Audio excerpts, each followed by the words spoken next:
Alright, well, good morning. We're doing a quick video on CNC wiring here today. Really, it's not as it's not really as complicated and elaborate as some people make it out to be, and as some people worry about. It's really not. For each axis, you usually have one or two motors, depending on the type of machine you have. This type of machine is a 3-axis mini mill, or a 3-axis mill, or just a standard 3-axis machine, XYZ Cartesian style machine. So there's one motor per axis. And to make things a little bit safer and more user-friendly, it also includes limit switches on each axis. And there's one there. We got the one guy down underneath there, and then there's another one right up in there. The wiring for the motor will depend on the current, the motor, and the voltage, but you don't really need anything fancy unless you're running really long distances. Thinner wire will suffice. Standard 4-gauge alarm hookup wire will usually work out. I wouldn't really recommend using a Cat 5 cable, as it is pretty thin, and you'll have a pretty substantial voltage loss across longer distances. But really anything 16, 18 gauge, maybe even 24 gauge, again depending on voltage and current, will work out. And again, that kind of depends on distances traveled as well. So the longer distance you're traveling, you may want to step up to 16 minimum or 14 minimum if it's a really long travel. It's just to keep the induced voltage drops down a little bit. Some people prefer a shielded cable, and again, for long distances or for situations where you have excessive noise, that might not be a bad idea for limit switches. I've never come across the problem or never run into the problem myself, but it is something to keep in mind and consider. If you're having limit switches triggering for no reason, you might want to look into the possibility that you have severe or excessive noise issues or something to that effect.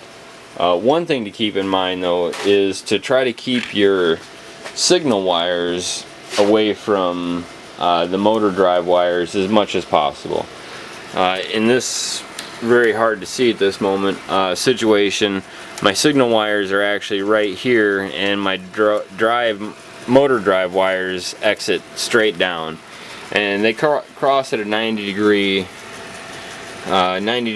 from the signal wires where they do cross, so that there's less induced noise through electromagnetic radiation, because as you know, if you take two wires and place them next to each other, the induced magnetic field from one wire will be transmitted to the other wire. However minimal, it does happen. Now, as far as limit switch wiring, it's actually really easy to get away with using Cat 5 networking cable. It's a low-cost, cheap alternative. Even shielded Cat 5 networking cable is really reasonably priced. And the basic way to do and I covered limit switch basics and stuff in one video, but basically the way I like to do it, even though they all share one common wire, for redundancy, I will usually use a colored pair for each limit switch. Now, if you're running a gantry style machine, and let's just pretend that this is a gantry style machine, and there's actually one motor on each side, and it's a wide machine, you'd actually have a limit switch one on each side. This is so, and this is more for Linux CNC users. I'm not sure if Mach or some of the other CNC control software have this option, but what the two limit switch does is allow for a gantry homing. Now it's a little bit tricky to set up and get it perfectly square the first time, but once you get it square, you basically, once you have your table square and hitting the first limit switch, you'll then adjust the second limit switch so that it's also triggered at the same time. That way when you actually home your table, if you happen to have missed steps on one side of the machine, it'll actually home both sides separately. In other words, the machine will come back with both motors, and let's say this side has missed a couple of steps or something to that effect during the run of the program. God forbid, but it does happen. So both sides will come back. The first limit switch will home. The second limit switch will travel slightly more till it actually hits that second limit switch, and then both axes will back off the determined amount set up in your program. And again, this is a specific user case for Linux CNC machines in the gantry configuration options. And on this machine, they're not set up yet, but I will also have, now I say limit switches, but in all reality those would be considered home switches, and at the same time you could also enable those as minimum limit switches. Like, so these are the these are not only the home switches, but they're also the X, Y, Z minus limit switches. So for again, they're not on here yet, but they will be. For the maximum distance traveled limit switches, basically that's just going to keep your machine from destroying itself. Say if you put a bad program in and you're not using software limits. Also, it'll keep your machine from destroying itself if you're using software limits and you're missing steps somewhere. So let's say your machine travels to within an inch of that maximum limit set in your software, and then it tries to travel back, but for some unknown reason it misses steps. Now obviously if it's doing this, you have another issue besides just limit switches, and you have to figure it out. But the fact is, it can happen, and if it does happen, we want to take that into consideration. So it's coming back, it's missing a ½ inch worth of steps. Now in the next move, it's then trying to go towards that, it's now moving towards that limit switch, but it's not missing steps and it moves that full inch. You're either going to run your gantry off the table, or in this case you're going to run into something, and stuff's going to go bad in a hurry real fast. So this X limit switch will keep that from happening, because as soon as it hits that switch, everything shuts down, it stops, and so on and so forth. And really, as opposed to the home switches, and again on a gantry type machine, you would only need one, because hopefully one side isn't that much further out that you have that issue. And again, on this machine, it will be getting the max travel limit switches as well. They're just not on and set up as of yet. And again, just for reference here, and I got this kind of a little bit of a mess, but I'll kind of show you what we have going on. Just for reference, what we have is one Cat 5 cable, and there's the blue pair going here, and then it loops up, and I just basically took some of the sheath off of the wire here, and then I took out, I believe it's the green pair, yep, it's the green pair on this switch, and then move up to the Z axis, and then I took out the brown pair. So now I have and then I have extra wires. And then all of them then come back to here, where one of each of them wires, the brown, green, and blue, are all going to the negative common on the limit switches, and then it's the green, brown, blue are then going to the limit switch triggers on the breakout board. And this may be a little bit different for your breakout board or your setup. You may just have, you can use just one, and you can set that up in software so that all three machines use one home switch input, and obviously it homes out each axis and then backs off so many thousandths depending on your setup and configuration. I believe I have mine set up as 13 thousandths back off.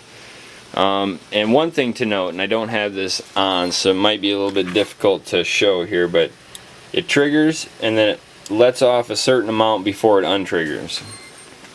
And that let off amount is basically what you have programmed into your back off. Now, even though that these limit switches in my software configuration right now are home and limit, it can home and it hits them and it's just fine.